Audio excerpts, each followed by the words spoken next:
vàng on như miền mùa tỏi tụ quang luôn tại hiện tại chung miền mùa tỏi tại dâm lồng vàng on nhỏ gì đó thắn chia chết ạ ít thôi vừa mà bên nhằn là hai đó nữa chung miền mùa tỏi cặp chứ chiều Merry Christmas nè Happy Merry Christmas Thầy chung của mình tỏi Merry Christmas and Happy New Year ít thôi nó trong miền nè sẽ tiếp tục như mà cả nhưng mà mai bên cái ná nhảy ta tỏ tệ cái ná này ta cắp chứ nó giàu nhằn quang tỏi hắn à chứ mi mà cả nếu kinh trong miền phải Hà Nội mình mới tỏi chứ mi mà cả nó đúng không mà cả nhìn hoa nó thì phải nó có nó nói ở trụ miền trong miền này nó có sẽ chỉ mà cả hết tăng với tổ nhưng mà nếu nhìn hoa mà cả tổ nhung về tao mà cần nó kinh to lên hàng là ta nhàn phải nó ỏi mới tỏi ok sẽ chế miếng mà cái tê hắn nó ô cái tê ra mặt quàng bữa ê miền mưa to ý nói á thì họ trong xí rồi nó có trong miền đó chứ để chấp của mày buôn bằng ý nói là mày trong miền cái này là trong miền cái này là miền đi bữa nay dạy nhà quả gì nó hám nặng quá miền nằm nào chú mắt tỏi lắm chú nào được cả nó xong thì nó đây cái này miền miền bố mình còn cái chứ biết mà cái gì tê đúng không mà sang miền này mà tài như vậy mà tài cha như vậy đấy những cái nó bữa nay đàng này mà cái đó kia mà tê cái gì mà cái trốn con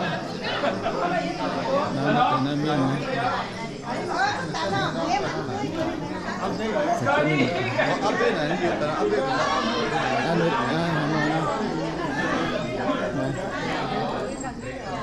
nó miền mấy của miền sòng cú nó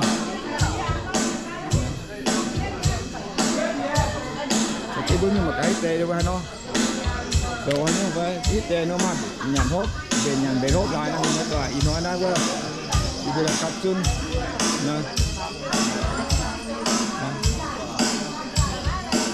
nó quả tự nhiên nhé mới tòa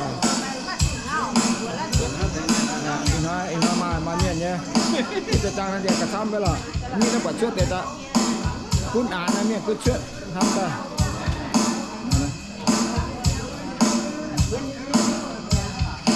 có chút để miền nó bây giờ thì mà nó xong miền nó chỉ miền một nó nằm miền một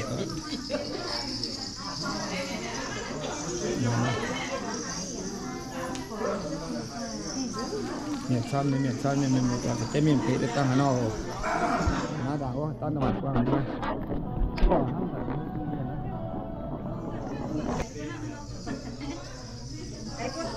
cái này này phẳng và gã phẳng yêu thì nói ra ta nó phẳng thôi như tuổi nào con phẳng và gã phẳng bao nhiêu nào hạt thật tốt nhân ta bữa nào ham là tắm mai là bên này bên á đầm tu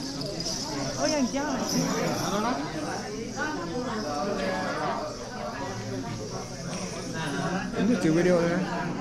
chịu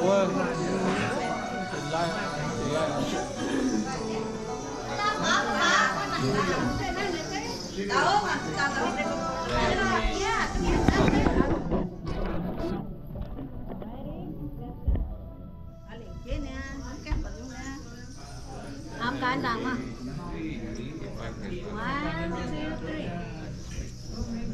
vậy thì nó ăn pháo mình mới tọa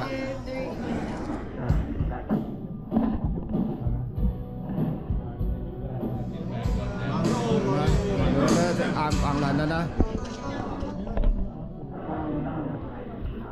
tăng nữa mà ta thăm rồi một trận này เป็นนกพวงน่าจะอ่านฟังน่าหรออีน่าจอมแกอ่านเลยฟังเดี๋ยวที่เตนเลยเป็นเดี๋ยวหกเลยเหมือนกันอีน่าคริสต์มาสเนี่ยจิ๊บมาจากไหนคริสต์มาส都是你摆了，面都不香了。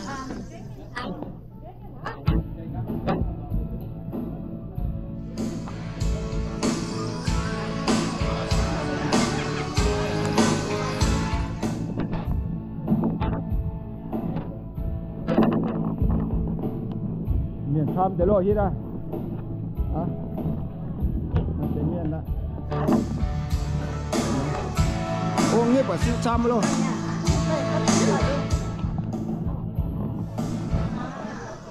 đây là miền cây mà cả nó đào chiều bữa nay đào cái cây này mà qua ta cả miền thăm để về nó không nó dưa Giêsu nó xuất xe nói na Christmas na Giêsu xuất xe nói đi vượt cho in năm kệ cái này thì nó sẽ tôi Giêsu xuất xe nói mà tôi về vừa biển mới tập trong do nhiên ta hồ Giêsu xuất xe chết chủ tịch cha của mình mà miền các tham thả tàng các giỏi về cái tàng này có tham lắm về nghĩ bảo mà tới miền này đó lắm nàng mà nghĩ bảo tới miền tham đấy nghĩ miền tham luôn miền tham đấy căn cái miền mà căn một rồi cái miền mà cả miền mấy cua miền nó mấy cua miền á mấy cua miền chỉ Christmas đâu chỉ là cứ miền cái đó khó tao ngồi giữ lười ta nhà nhà thuê tiền thiết là tiền nói chú nhưng bà hai lười nha con cứ là bên có bằng chưa người ô mà cái đứa trái thế nó nhang rồi mình mua toàn á nhang đấy tên bịch thong để mà xong đi nữa ibu lo nói ibu tập trung na hai lẳng hai mai nàng mà miền mà nhang mà nó ọ thì nó xong rồi ông bà thằng nó mấy cuột thì nó cái tôi có tiếng tự đấy luôn thằng mấy cuột nó mà xoang quý pin hát rồi thế nó màu tao mà nhang thì nhiều rồi nhang thì thế nó màu tao nhiều rồi nhang thế nó nhàn mai có mai là mai khỏi nhẹ đấy nó nước nhẹ mà tụi lọt tỏi không mấy nhẹ nó mấy nhẹ nó tao nhẹ tao tự nhiên tao nó chúng tao nhẹ đấy nhẹ chấm phải mùi nè nó có tụi lọt tỏi nó nhẹ chết sợ nhẹ nhá mai nhá tụi nó núm này cả mấy luồng cái phém luồng nấm này tao sao chú tụi nó là cả mấy chú nhẹ nè có mấy chú yếm chú nó nấm thì đứa mấy quân nhẹ chả nó mà nó lấy nó mít ạ này thì trên đây thì nó đây miền xăm mình sẽ tán cái thòm về kiệt để ấn nào mà miền tấm đa dốc buông mặt dốc buông mặt dốc nó đây nó tấm mặt dốc miền mặt dốc để mày thì to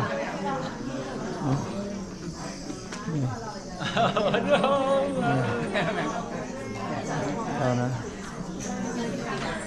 cái nó canh nhiên ibu mấy cửa mà hắng nhung miên em mày hắm nhung miên này hắng nhung em mày hắm nhung miên ibu mấy cửa mà chăm nhung nhô cái nó miên tròn miên cái miên tròn chọt chén hay ibu mày thế này mai cái mai thăm phim nha mai thăm nhung lắm để thăm phim là con toàn mình nè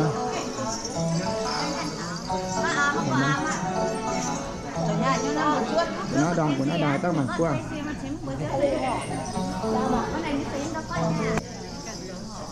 นี่nó chỉ ra xin rồi rồi mới tòa chỉ ra xin là sâu chứ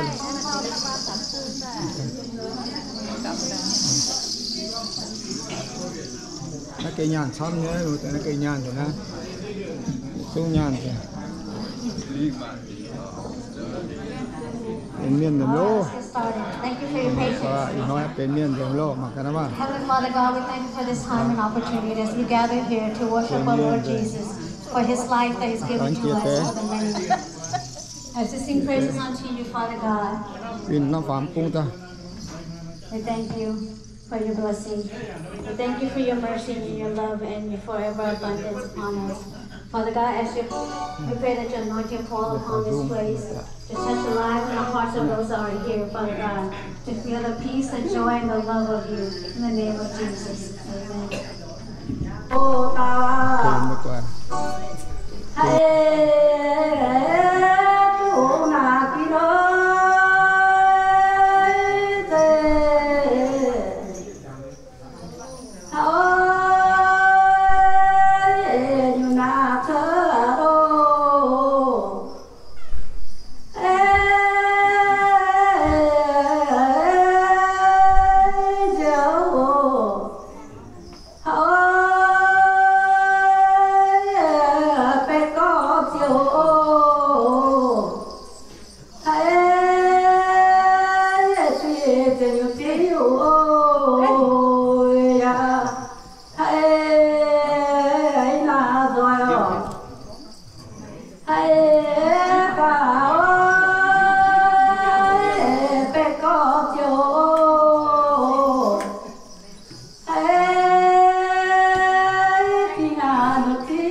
มีนะสิตอนจะสิ้นตัวเมื่อตัว